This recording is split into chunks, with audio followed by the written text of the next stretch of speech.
हमारे शहर को बदनाम किया गया। यह हमारे शहर पे एक काला धब्बा है जिसको हम कभी नहीं भूलेंगे। मदन सिंह को दिन दहाड़े गोली मारी, 250 लड़कियों के साथ रेप किया गया। दोस्तों, एक वक्त ऐसा आया कि जब कोई रिश्ता तय करने जाता था तो वो लड़की की फोटो दिखवाता था कि कहीं ऐसा तो नहीं कि अजमेर सेक्स स्कैंडल में जो लड़कियां की फोटोज आई उनमें से कोई एक हो। और नंबर्स की थी किसी को नहीं पता, 250 थे, 300 थे, 350 थे, 1000 थे, वी डोंट नो। भारत का सबसे बड़ा सेक्स स्कैंडल जिसने पूरे भारत का सिर शर्म से झुकाया, अजमेर सेक्स स्कैंडल। आज हम इसकी बात करेंगे।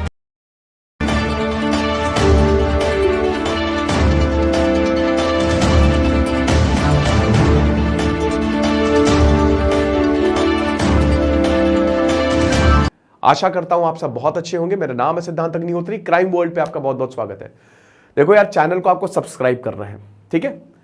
चैनल को बस 1 सेकंड लगेगा सब्सक्राइब करने में। लाइक दबाओ सबसे पहले और कमेंट करो कि आपको और कौन सी कहानी चाहिए, ठीक है? क्राइम पे तो हम क्रिमिनल साइकोलॉजी, क्राइम पे बहुत बढ़िया तरीके से बात करेंगे। ज्यादा कुछ इसके बारे में छपा नहीं है, रिपोर्टर्स ने इसके बारे में डेफिनेटली बताया है, बट ये 1990s की कहानी है जब उस समय भारत जो है वो डेवलप कर रहा था। लेकिन उसी समय अजमेर दरगाह शरीफ के लिए फेमस है। अब हम सबको पता है कि अजमेर में बहुत पावरफुल फैमिलीज रहती हैं। उन्हीं में से एक है चिश्ती। कुछ लोग अच्छे होते हैं, कुछ लोग बुरे होते हैं।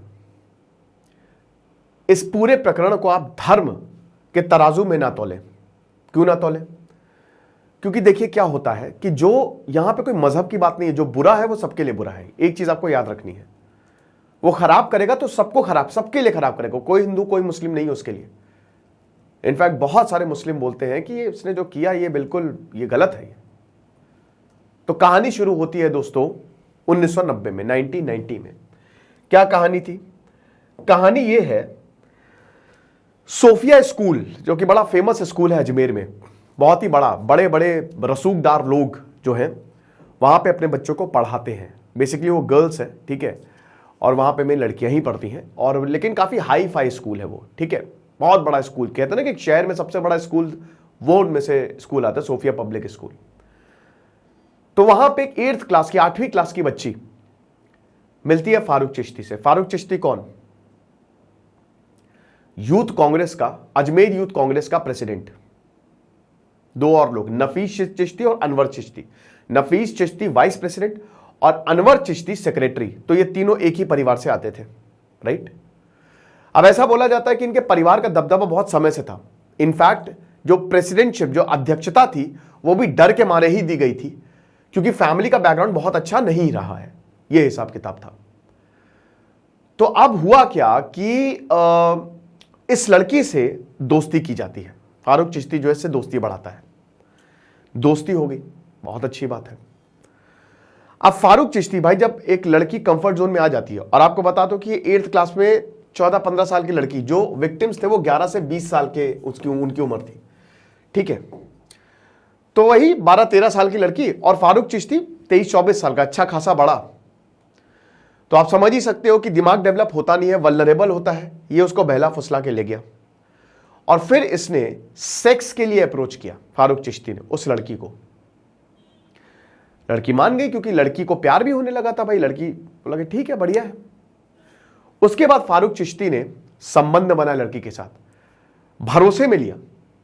फिर उसको जब 3-4 बार ये हुआ, लड़की अब पूरे भरोसे में आ गई।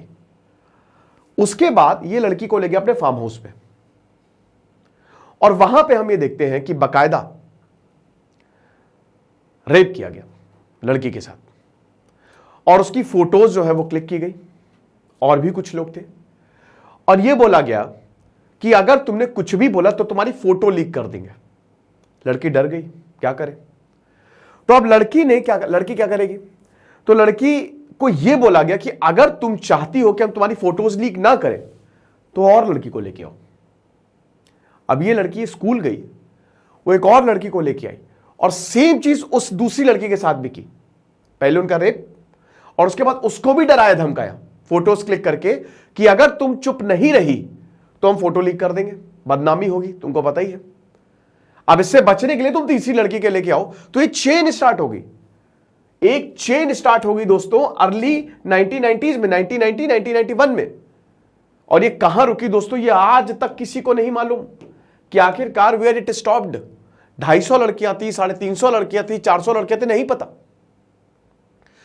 अब जब ये शुरू होने लगा, किसी को कुछ पता नहीं, लड़कियां भी डरी सहमी हुई, तो इन लोगों को और ज्यादा बल मिल गया। वैसे ही पॉलिटिकल कनेक्शंस, तो ऐसा बोला जाता है कि इसमें बड़े बड़े पॉलिटिशियंस भी शामिल थे, पॉलिटिशियंस, अफसर, वो भी आते थे।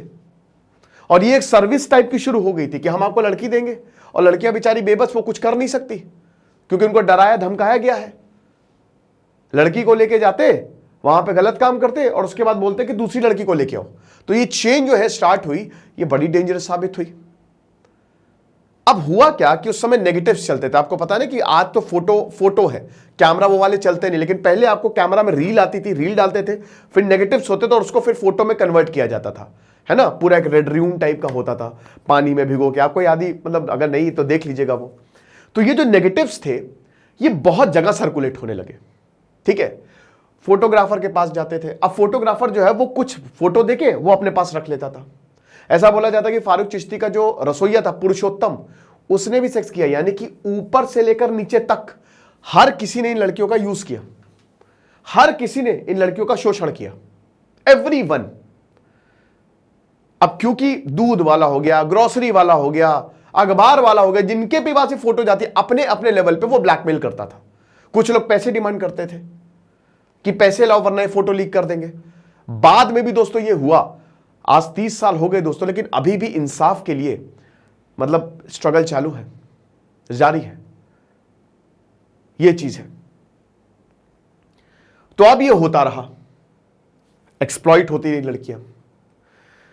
अब खबर तो धीमे धीमे सभी को थी, अजमेर कोई बहुत बड़ा शहर थोड़ी ना है, लेकिन इसके बारे में कोई बोल नहीं रहा था, सब चुप थे। लेकिन अल्टीमेटली यहां पे दैनिक नवज्योति, ये एक पेपर आता था उस समय, अखबार आता था, तो उनके एक बहुत ही बहादुर जर्नलिस्ट थे मदन सिंह। उनको यह बात पता चली कि ये काम जो है वो हमारे नाक के नीचे हो रहा है। अब ये 1992 की बात है, अर्ली 1992।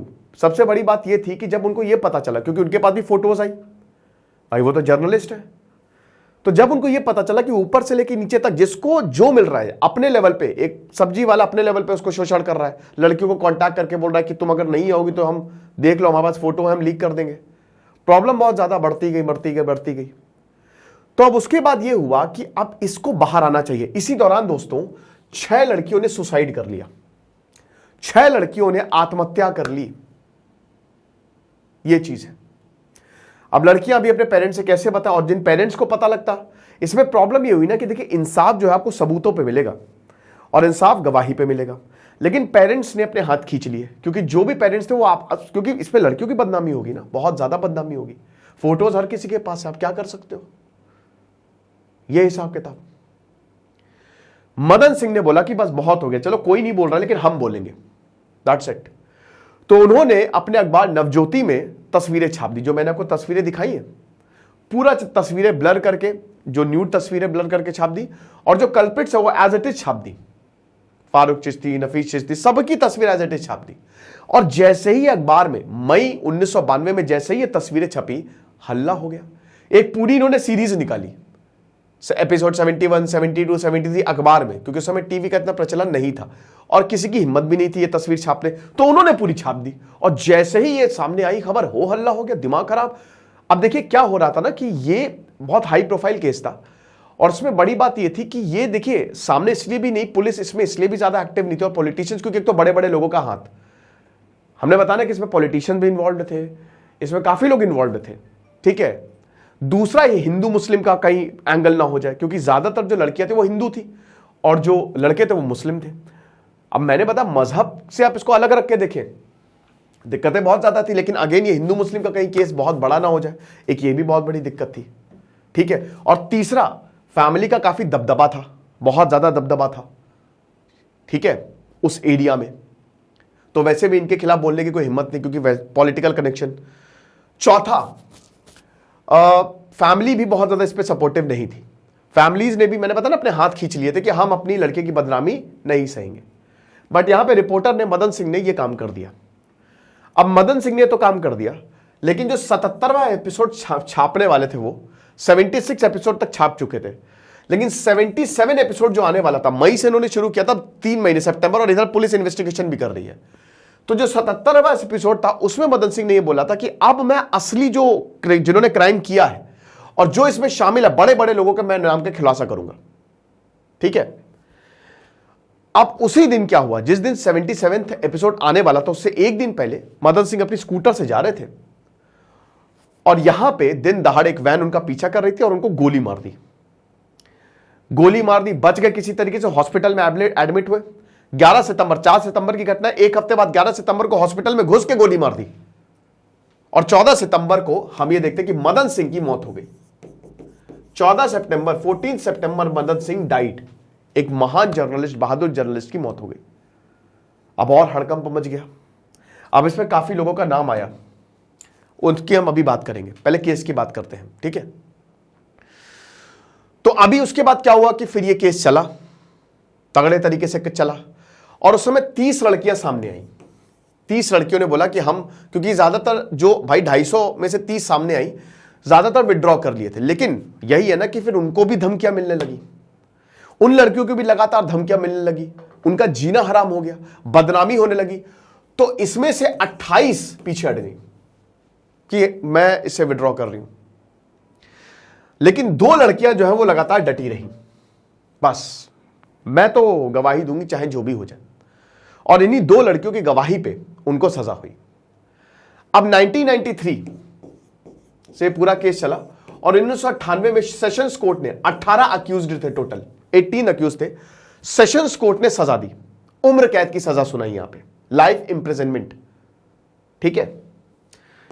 लेकिन अब देखिए, फारूक चिश्ती जो मेन इसमें कल्प्रिट था, मेन, वकीलों ने इसको पागल घोषित कर दिया। आसान है, मेडिकल पेपर्स, पैसा है, सब कुछ हो सकता है। वकीलों ने बोला कि इसकी दिमागी हालत ठीक नहीं है, और फिर छूट गया, ये जेल हुई, लेकिन मेंटल स्टेट सही ना होने की वजह से इसको छोड़ दिया कि पहले मेंटल स्टेट सही करके लाओ।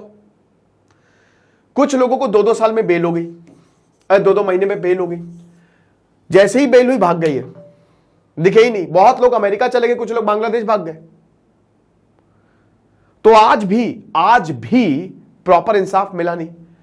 फिर उसके बाद मामला गया, फास्ट ट्रैक कोर्ट में गया, और फास्ट ट्रैक कोर्ट में भी सजा को बरकरार रखा, लेकिन 2013 में हाई कोर्ट ने पता क्या बोला? हाई कोर्ट ने बोला कि सजा काफी हो चुकी है, सजा काफी मिल चुकी है, अब ये काफी टाइम से जेल के अंदर है, इनको अब बंद करो, अब ये इनको बाहर निकालो। सुप्रीम कोर्ट ने फिर से इसमें बोला कि नहीं, ये गलत है। सुप्रीम कोर्ट में भी मामला गया तो इंटरवीन किया, ये हिसाब किताब रहा। करंट स्टेटस क्या है? करंट स्टेटस यही है कि ये जितने भी अक्यूज्ड है, जो मेन अक्यूज फारिक चिश्ती, नफीस चिश्ती, अनवर चिश्ती, वो बेल पे बाहर है। मतलब बेल पे क्या, वो बाहर ही है एक तरीके से, सजा पूरी होगी तो बाहर है। और अभी ऐसा बोला जाता है कि उनका खौफ और ज्यादा है, और ज्यादा लोग डर रहे हैं। अभी 42 साल के ये चीज है, ये हुआ है। लेकिन यहां पे जो ट्रॉमा झेला है लड़कियों ने, कोर्ट में बार बार गवाही, वही सीन बार बार रिक्रिएट करना, एक तो उनके साथ ये सब हुआ, और उसके बाद और मतलब दोबारा से गवाही देने आओ, ये दिक्कत, बहुत प्रॉब्लम क्रिएट हुई। एक समय ऐसा आता था कि जब कोई भी रिश्ता तय करने जाता था तो ये कांड सामने आ जाता था, ये प्रकरण सामने आ जाता था, और बाकायदा चेक करवाते थे लड़के वाले जो होते थे कि कहीं ऐसा तो नहीं कि लड़कियों से स्कूल से है, या अजमेर सेक्स स्कैंडल में इसका नाम था, या इसकी फोटो तो नहीं कि वहां से, तो ये चेकिंग होती थी बाकायदा। अब 1992 में ये मर्डर हुआ। अब हम आते, ये तो केस की बात हमने कर ली, ठीक है, तो अभी भी पूरा इंसाफ मिला नहीं, और ये बहुत ही दुखद है। केस की प्रॉपर इन्वेस्टिगेशन भी नहीं हुई, फिर जो फैमिली है वो भी सामने नहीं आए, ठीक है, ऐसा भी नहीं है कि एकदम फैमिली ने बोल दिया कि अब हम, वो भी पीछे हट गए, तो इसीलिए फिर सजा मिल नहीं पाई प्रॉपर। अब 1992 में, 1992 में मदन सिंह को मारा था वही जर्नलिस्ट। मदन सिंह के जो बेटे थे, धर्म सिंह और सूर्य प्रताप सिंह। अब मदन सिंह की जो मां थी उन्होंने चश्मदीद थी और उन्होंने किलर्स को देख लिया था, तो उसमें से काफी थे। उसमें एक नाम था सवाई सिंह जो कि एक्स काउंसलर था। अब दोस्तों ये अभी की बात है, 2-3 साल पहले की बात है, अगर if I am not wrong, थोड़ा सा आप ये चेक कर लीजिएगा। लेकिन सवाई सिंह जो है वो अपने बेटे की शादी का कार्ड बांटने जा रहे थे। बेटे की शादी का कार्ड बांटने गए, खाना खाने के लिए रेस्टोरेंट पे रुके, गोलियों से भून दिया उनको। 3 लोग थे, 2 भाग गए, एक जो है वो रुका रहा और उसने जोर जोर से चिल्ला के बोला कि मैंने अपने पिता की मौत का बदला ले लिया है, और वो था सूर्य सिंह। ये चीज है कि मैंने अपने पिता की मौत का बदला ले लिया है, ये हिसाब किताब। और ये रंजिश जो है अब यहां पे जाके खत्म हुई। तो ये कहानी थी भारत के सबसे बड़े सेक्स स्कैंडल की, जिसका आज भी इंसाफ प्रॉपर तरीके से नहीं हुआ। ये कैसा इंसाफ जब अपराधी खुला घूम रहा है। खैर कोर्ट ने भाई, अब देखिए, हम we have to respect the law, और अगर सजा कंप्लीट कर ली है तो हम किसी को कंपेल तो नहीं कर सकते, बट फिर भी यहां पे देख सकते हैं कि जिस तरीके से बड़े बड़े लोग कबड्डी खेल के, कानून से कबड्डी खेल के बच जाते हैं, ये उसका जीता जागता उदाहरण है। बहुत लोग इसमें भागे भी। 2012 में एक सलीम चिश्ती था, उसने यहां पे सरेंडर किया। तो ये हिसाब किताब रहा। तो ये लेक्चर था, आई होप आपको अच्छा लगा होगा। कमेंट बॉक्स में मुझे बताइए कि और कौन सी क्राइम स्टोरी आप सुनना चाहते हैं, तो हम उसको जरूर लेके आएंगे। तेज सिद्धांत अग्निहोत्री साइनिंग ऑफ।